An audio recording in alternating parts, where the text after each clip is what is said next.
Hey, darling, it's Juliana here, and this episode is going to be wow. You're about to hear a conversation that is tender, real, and very needed. I am talking today with Marianne van Katwijk. She's a Bring Him Closer Academy graduate and a brilliant sex therapist from the Netherlands. But more importantly, she's just a woman like you and me. She has walked through her own life. And she's also a therapist herself, which totally disarms the question, oh, I've done so much therapy, will energy work even help, right? But the thing is, today we're going to discuss two important things. Number one, how was she able to break through the 3-month dating mark? And if you have ever been dating men and they would start pulling away after around 3 months, and then you go back to square one and start over and over again, this is pretty much what we're going to be talking about and how she made it. And the other amazing thing is she's going to share her own story of trauma after childbirth, around sex, how she was able to overcome and find back to herself after having a very traumatic delivery, and how that impacted her relationship, her self-confidence, and how she felt around that, and why she also became a sex therapist. So it's going to be a very juicy conversation. Let's go ahead and settle in and let's dive in. First, I want to say thank you for being here. Thank you for inviting me. So happy to be here. And I'm so excited. Seriously, I woke up excited, actually, for several reasons. The first one is because you are a sexual therapist, and actually, I think we are not talking enough about sex Absolutely. in my community. So I would love to have a little bit more of that conversation and bring it up to the community. And the second reason is, in your personal life, you achieved something remarkable, like emotionally remarkable. Yeah, absolutely. You as a woman are a remarkable woman. So there is such a cool story to share. But can I just start by introducing you? Yes. So you are from the Netherlands. Your name is Marianne van Katwijk. Am I pronouncing it right? Yeah, you're perfect. And what's your age, if it's okay to ask? I'm 49, just turned 49. I'm like, oh, it's my last year in my 40s. And you're a mom of a teenager. Yeah, he's going to be 13 in January. Okay, so I have like a gazillion questions, but before I change the topic about teenagers, tell me, for how many years have you actually been a sexual therapist? Like since 2016. Close to 10 years. Close to 10 years, yeah. Okay. Now, I'm getting super curious because 2016 was not the beginning of your professional life. No. So what happened that you just changed the direction? I worked as an occupational therapist with elderly people as my first occupation. And I was in my 20s, and I really felt like this is not something that I want to do for the rest of my life, although it was really beautiful work that I did. I worked with Jewish people. They were Holocaust survivors, so I learned a lot from those people. Like, all of that was like a psychology study on its own in a way. It was really amazing. But I only had lower education, so then you cannot go to university. But by the time I was 30, I really felt like I want to do something else than just this. I want to do something more. And my friend told me, go study psychology. You're always talking like this is such an interesting topic and blah. I'm like, I can't go to university. And she told me, yes, you can. If I can go to university, you definitely can go to university. You're way smarter than me, and you're above 26, and then you only need to do an entry exam. And if you pass, you're in. And I'm like, really? So I did it. I passed my exams. I went to university at 8:30, and I got my master in science in 4 years. So since then I started to work as a basic psychologist, I think you call it. Yeah. And I really, really loved it, but I wanted to, have also my own clients. I wanted to work online, and that was something like, people didn't do that yet online. But then I got pregnant. And I had, when you have high blood pressure, so they need to induce the birth. And then they also want to speed up the birth process. So they gave me an episiotomy. So they basically cut my vagina. Then they cut through the tissue. They cut through the Bartholin glands, which produce all the juices, and the tissue, the muscle. Like, it's a standard procedure, but it's basically a really big scar tissue. Basically, you went to the butcher. Yes. You went to the butcher. Yeah. And the first few weeks, you can't have sex. Normally, you already can't have sex yet. Your body needs to heal from the birth, and you're in this bubble with the baby and all these things. And then from that moment on, I started to discover or feel that my body was responding in a different way. So whenever my partner was approaching me, I started to tense up until the point that we couldn't have sex anymore. I would cry, or sometimes we would try and then it would be really painful. And it was just one big disaster. I mean, And I'm getting goosebumps as I'm listening because I don't want to even imagine the pain, the physical pain in the trauma. yeah, and also the mental and the emotional pain, because it wasn't working anymore in my relationship. And that was even more painful than the physical pain. It was pain on all levels. And then the frustration, and then him saying, I don't want to have sex with you anymore because, it's painful and I only want to do it when you enjoy it. But I wasn't enjoying it anymore and I always enjoyed it. And now it's like, a disaster in my head and also in between us. So I really felt like, okay, I'm a psychologist. I loved sex before this event, and now something happened and it's not working anymore. There must be a solution. So I just did a whole lot of reading and courses and coaches and studies, and whatever you name it, I tried all of it.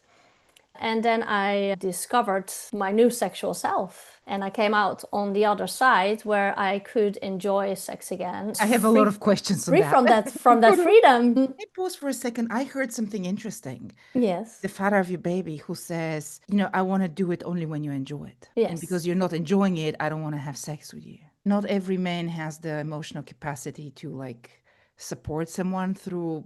I mean, this is literally a traumatic event, like trauma healing. Absolutely. What I'm also hearing is somebody who feels bad when you are not enjoying. Yes.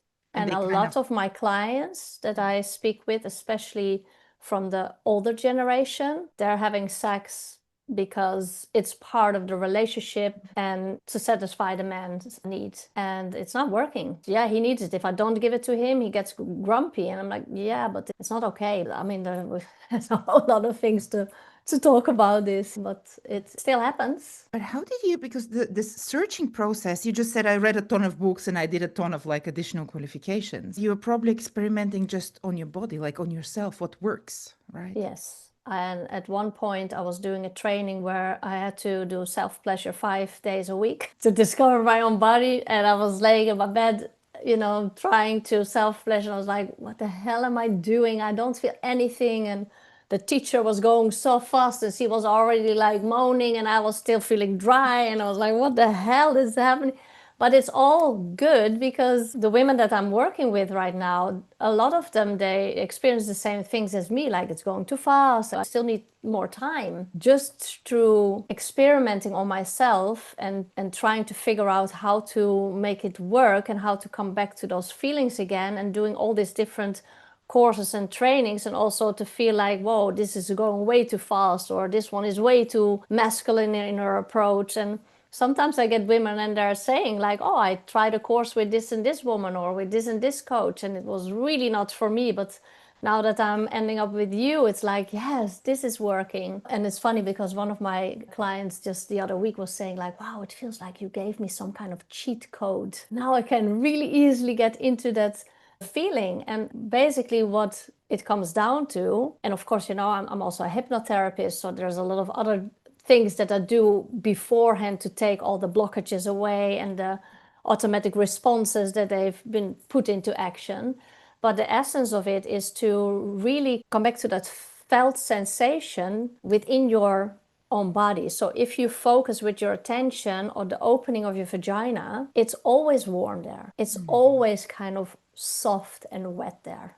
Yeah. So when you are able to bring your awareness there and focus on those sensations, that energy is always there. And then from there you can elevate it, enhance it, make it bigger and play. And there's a lot of different techniques, of course, that you can add to it. But that's the essence of it. I just heard you say something, and this is also my observation on the topic of sex, sensuality, intimacy. There are a lot of different techniques, coaches out there, more spiritual, less spiritual, very different approaches. But what I find for a circle of more sensitive women, and I really trust that everyone who is listening, so me, you, and everyone else who is listening, the women in the community are actually high sensitive women. Yes. This like very emotionless approach to pleasure, it's almost like a turn off because it shuts them down emotionally. What have you observed the connection between emotion and sexuality? Well, also like, I need to perform, I need to look sexy, but it's all about acting. So it's not really embodying. So when you are really embodying, then you're connected to your emotions, the feeling sensations. And when you are connected to those and then connected to that soft, warm, fuzzy feeling, wet kind of feeling that's always there within the base of your body, then you're really embodying it. It's not an act anymore. It's not a performance anymore. It's like coming back to that feeling. And then, all the emotions that we feel throughout our cycle, throughout our day, or even like the bigger cycles, like from perimenopausal to menopause, like what we were just talking about before together, like all of those are fitting in there because you can come back to this soft, warm sensations in your body, and then it brings this calmness, this kind of like peace. So all the bigger emotions that are there, they're like kind of collapsing in that warm softness. Yeah. So it's almost like you're doing kind of some magical mindfulness that brings you back to that peace and that feeling of rest and stillness that we as women, we kind of need. It's the essence of our femininity in a way. Oh yeah, totally.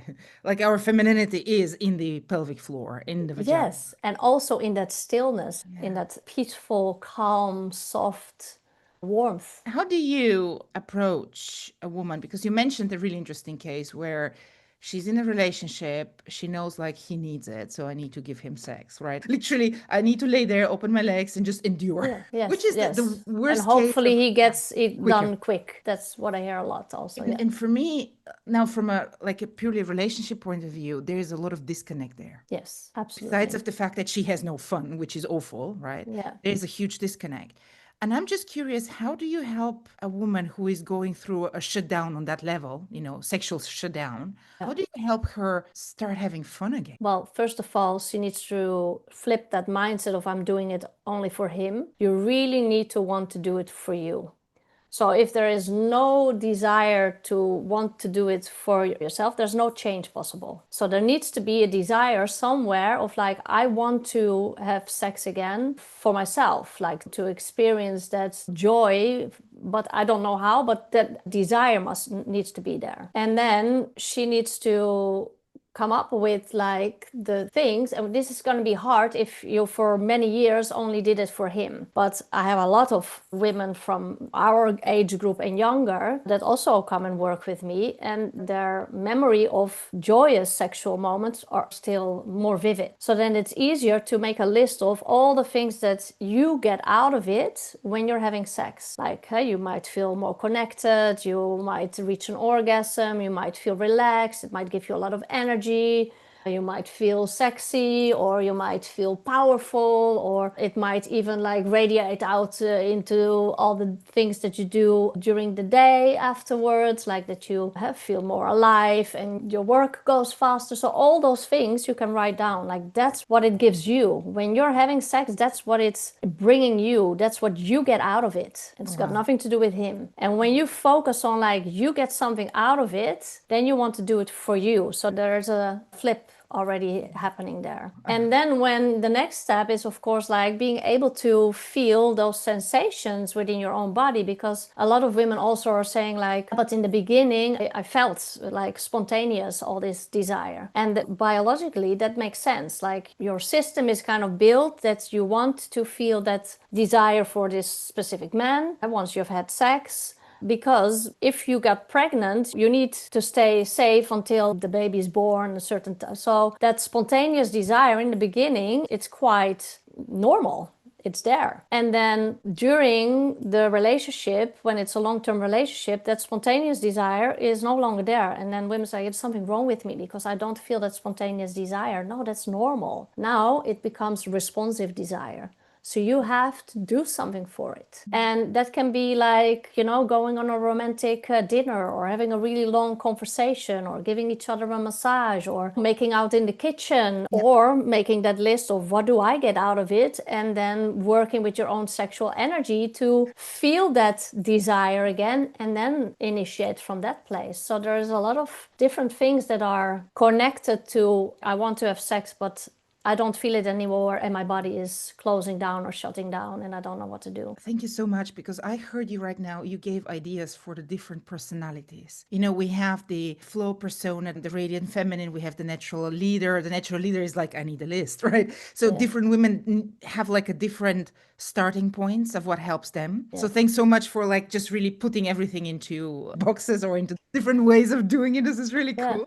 And they all need to come together also, because it's not like, oh, I do only this box. No, you also still need to embody it. So there's a lot of different things that you need to bring together to be able to actually have that end result of, I'm feeling it again and I'm enjoying the sex again with my partner. So you became like about 10 years ago a sexual therapist. Yes. Which is, I'm excited, because you basically went through body trauma, emotional trauma, probably lost your relationship. Yes. Probably this was a major issue, I guess, to Yes. lose the relationship back then. And you went through this like personal healing journey. And so we're recording this like towards the end of the year. And I met you like early in the year. And what I do not understand, is it okay if I ask? Yes, go on. You came basically for help with a relationship. Yes, well, I'm a relationship and sex coach myself. Which, by the way, it's not a surprise. Like I have literally like 3 out of 10 women are therapists or coaches. So it's not a big surprise. And I get coached myself. It's normal. But I'm just curious. I really remember you were extremely spiritual, or you are still actually very, very spiritual. And I remember when you came, you were really feeling this almost like a soulmate connection back then. Do you remember that? Yes, absolutely. Now you changed a lot. When you look back to the younger self, like the half a year younger self, or 1 year younger self, what do you think she was struggling with? What I was struggling with, that because it was a short relationship, right? I broke up with the father of my child like some years ago. I've been alone for quite some time because I really wanted to focus on my own business and on my little boy. So there was no space also for a new romance. And now that my boy is 12, like he's more independent, so I really felt like there's space now. And also within me, like I feel I'm ready now. Because all those years I went to study hypnotherapy. So then you also work with all these unconscious patterns within yourself. So I did a lot of work on myself before I actually started dating again. And when I met that man in the beginning of end last year, it was a relationship where for the first time in my life, I really felt safe. I really felt safe on all levels, which was such an amazing feeling that when he broke off the relationship, it was devastating. Like it was heart shattering for me, because I was like, but finally I felt safe with someone. Like I don't want to let go. I want to hold on to this. And there were a lot of things that I was like, wow, we're compatible on so many levels. The chemistry was nice. The sex was really good. So there were a lot of things that were like, wow, why would you want to give that up? Like, are you crazy? Seriously? And now when I look back, I'm like, oh, I'm so grateful that he had the courage to say, I'm letting you go. We both cried when he said, I need to let you go. And he even said, like, I didn't even cry when I broke up with my ex-wife. I'm crying with you. And I didn't cry with her. So for him, it was also very intense to let it go. But I really felt we both gave each other something to go to that next level of where I am right now. And I couldn't have done that without this man. Yeah. So I went through a lot of healing still with him, and he really was, like, I think you called it like it's just a stepping stone. He was really just a stepping stone. Yeah. And you can only see that when you look back afterwards. Like you don't know who it is yet. There is that man, and it might not be this one. And it's so true. Do you remember back then, because this was such an intense connection, it was so like, and I had the opinion back then, I still have the opinion, this was a karmic connection that you had, you two. Yes. Mm-hmm. It was so intense, and you really had this such strong desire to make things work with this man. Do you remember what were you struggling emotionally back then? When it was like, maybe, maybe not, maybe on, maybe off? When was in this time? I think I struggled with, it was sometimes kind of like funny jokes about me, but They weren't really funny to me. And it was very tiny little things. And I remember also one time when we were playing cards together, just the two of us. He said something and I just started crying because I felt like dumb or like stupid. And I realized now my man shouldn't be letting me feel those kind of things, especially, well, never, but also not in the beginning, in a playful way. So it was like not something serious, but my whole body responded seriously to it. So those kind of things now, I'm really grateful that he broke up with me, because in the long run, that's not how you want to feel or be with someone. Oh, no. I mean, just alone the fact that you sit here and say that today, it's like a new era. Absolutely. Do you remember back then? Because I definitely remember I was doing the energy reading for you. Yeah. And you were asking, and I was saying on that energy reading, like, this is your soulmate because he's going to make you do the work and pretty much Yeah. is how you show up. And I remember your Really cool. follow-up question was like, do you think, oh, yes. He's still on my altar here. Exactly. But he asked, like, Juliana, is this a polite way to tell me it's not going to work with him? I remember this question, like, is it a polite way to tell me that it's just to survive, that it will not be meant to be together? And I'm just curious, if you remember back then, what did give you the push or the decision to join the Bring Him Closer experience? Well, in the moment when he broke off with me, I felt like this is really stupid. Like, we're connected on so many levels and I felt so safe. And he also, he said, I never felt with someone like what I'm feeling with you, like all these things that I felt like it should be working. And also that I realized throughout my life, there was this pattern that I'm meeting someone, it's really amazing, and then 3 or 4 months in, boof, they go. And I'm like, what the fuck? Sorry for my language. And it's happening again. So there is a pattern and I really want to break that pattern. I'm gonna turn 50 in a few years. That's when I signed up the program. Before I'm 50, I want to be able to say, like, I'm in a relationship where I really feel there's no doubt.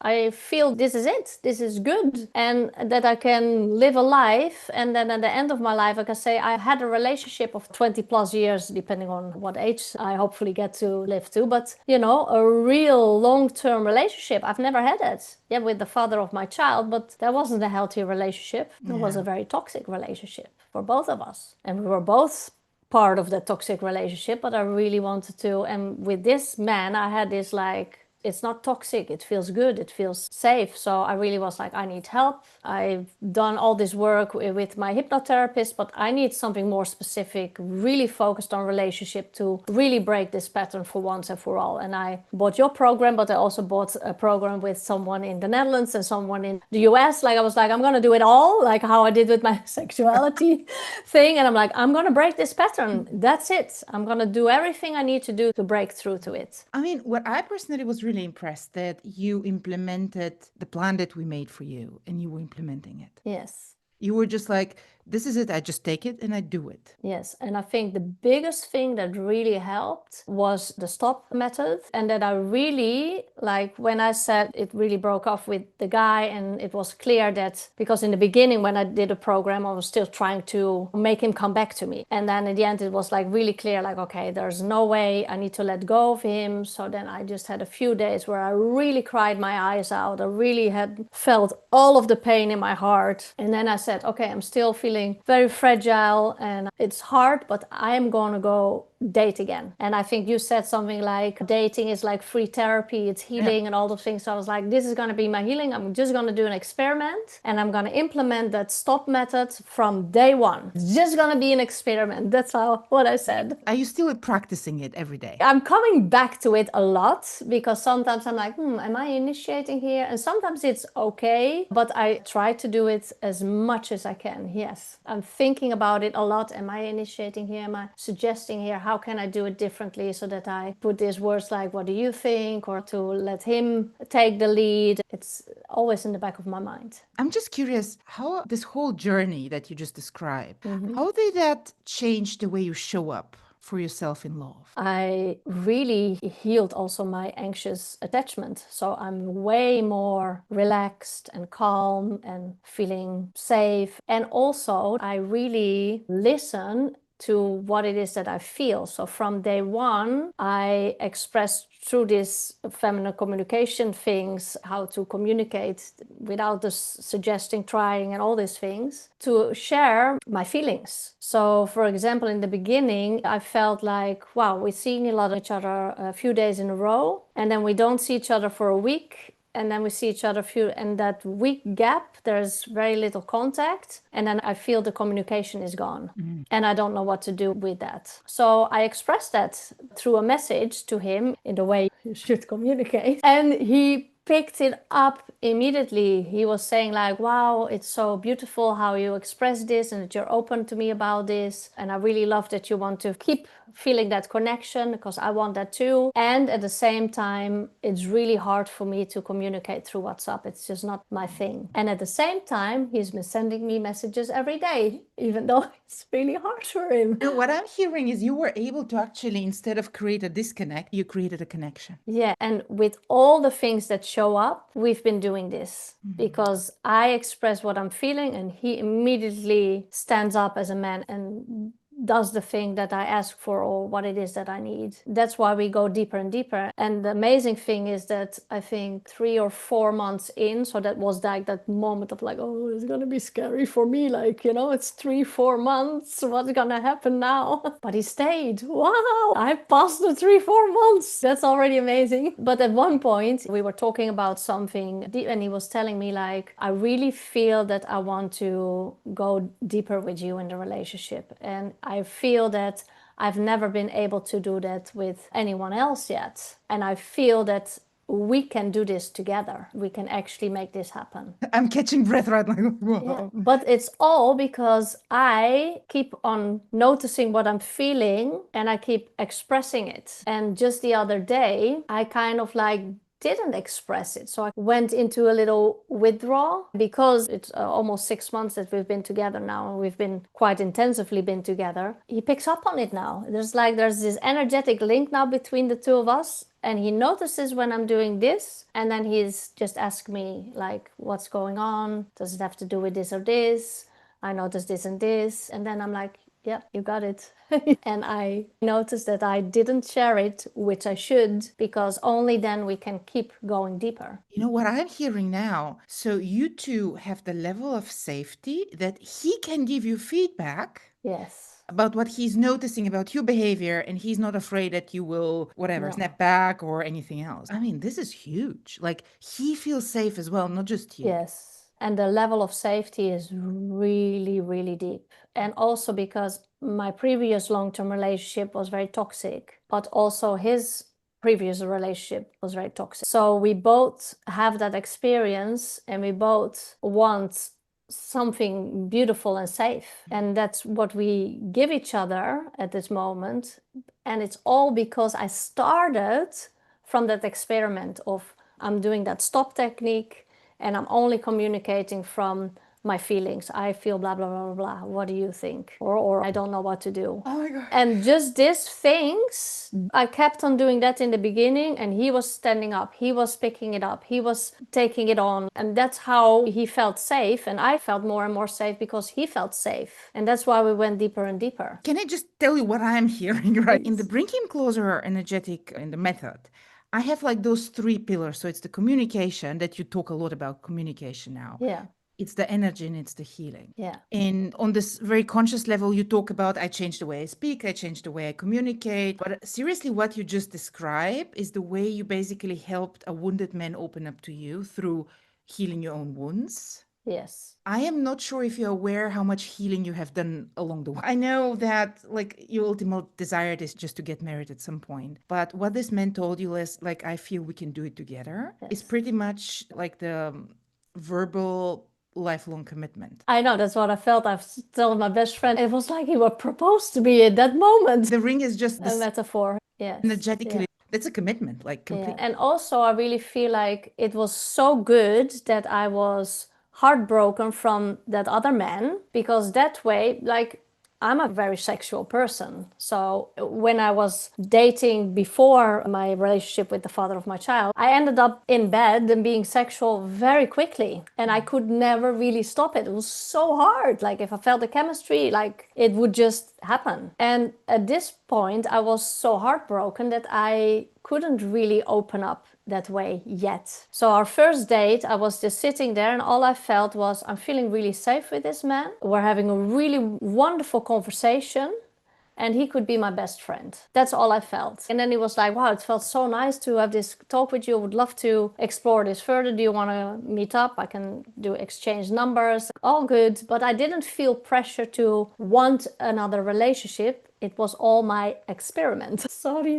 The thing is, like, problem number one is women hate dating. Yeah, well, actually, I liked it. I was like, I'm just gonna let myself be spoiled. He needs to pay for the coffee. I'm not gonna do anything. And he was really like a gentleman because he even got a bowl of water for my little dog because I took my dog with me and he opened the door, all these things. So he was really doing all the things, really being a gentleman that I like. On the second date, he took me out to a really fancy restaurant and it was all really lovely. And I could see in his eyes that he was very attracted to me, but I wasn't there yet. And then he came sit next to me and he tried to kiss me and I kissed him back, but then I felt like I don't enjoy it yet. I am not there yet. So I broke it off and I told him. And he felt very embarrassed that he like pushed himself onto me, that he was too quick. And I was like, no, it's okay, but I just don't feel it yet. I'm not there yet, so you have to be patient with me. And it was very beautiful because he even messaged me the day after to check in. Like he really felt like he made a mistake and he might lose me along the way because he was too quick with kissing me. And I thought that was also like what a gentleman would do. Like, are you okay? I'm just checking in with you to see if you're okay. And it went very, very slowly. But like you said, there was a lot of healing along the way. Like we went to a movie theater and we were just holding each other's hand. That was the most intimate thing that we did. And I was crying and he just let me cry. All these kind of things, like we took it really, really slow. And I think that helped him to also see me as something valuable. And even the way I said I love you to him, like I felt it already before, but I didn't express it. And he expressed it quite early on. I was kind of like shocked, like, wow, you just said some really big things to me. Do you say that very quickly, or is that... It's like, no, I don't say that so quickly, but I really feel it. And I really felt that I might not even be able to feel this kind of things anymore in my life. And you don't have to say anything back. You don't have to do anything with it, but this is how I feel. And it took me like, I think 1.5 months more or something before I really felt it, like really deeply in my heart. And then only the next day I told him, like, yeah, yesterday I really felt that I loved you, but I'm only saying. And then he also said, like, it was so special to hear that I waited with saying this to a certain... He felt even more value in that too. And I think that's all because of the training I did with you to take it slower, to wait, to really feel things and then speak from what I feel. And it just created magic. I'm just listening to you with like eyes wide open. And the point is, you're naturally an amazing woman. Thank Plus, you carry the gift of being a very sensual woman, which for any man is like insane gift, right? Yes. And then on top of that, you bring up this completely more like aligned way of communicating. This is like, he can be so happy to have you, right? And I think he knows it, obviously, right? Yeah. My original question is like how this journey changed how you show up in love. And what I'm seeing here is a woman who knows her value. Thank you.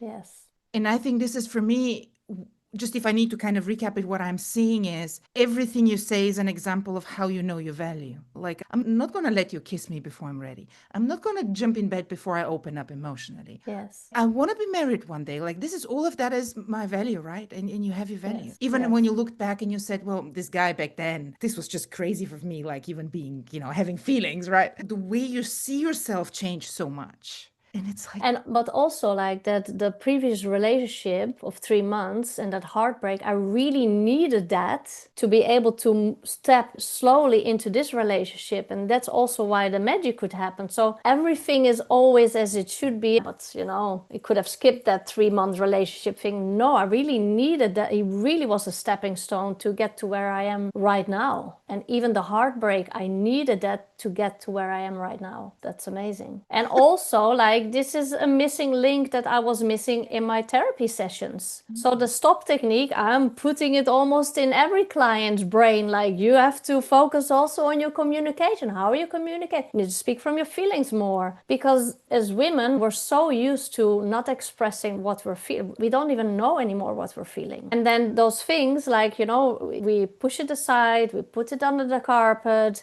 and they pile up, and then once a month, like when we're getting our periods, the volcano explodes, but we don't know anymore why. And the man in front of us doesn't know what's happening. Yeah. And it's like when you come back to feeling and then being able to express what you're feeling, there's no volcano explosion anymore, because there's nothing that's piling up, because you've been listening to all those little sensations and expressing it from the feeling sensation. And then the communication is completely different, and the whole dynamic is completely different, and it's amazing. And it's enhancing the sex. So yes. Totally. Oh my gosh, this was so exciting. Thank you so much for sharing. Yes. Thank you so much for having me here. It was lovely to talk about all of this. I definitely hope you're going to be an inspiration for women who maybe are in the middle of a heartbreak and they're like, oh, why is this happening to me? I hope this will give them some hope, basically. Yes, absolutely. And where can somebody find you? I mean, you're based in the Netherlands. You work obviously in Dutch and in English. Absolutely. I have clients from all over the world. They can find me on my website, mariannevankatwijk.com, and they can find me there. Okay. Yeah. And on Instagram, Unleash Your Wildness. Amazing. Yep. Thank you so much for being here. And I'm so grateful for actually that you chose me as your mentor. Well, thank you for everything that you taught me. And also thank you for saying, go on Tinder too. And I was like, no, Tinder, absolutely no, go do it. And I was like, okay, I experiment on Tinder. That's where I found him.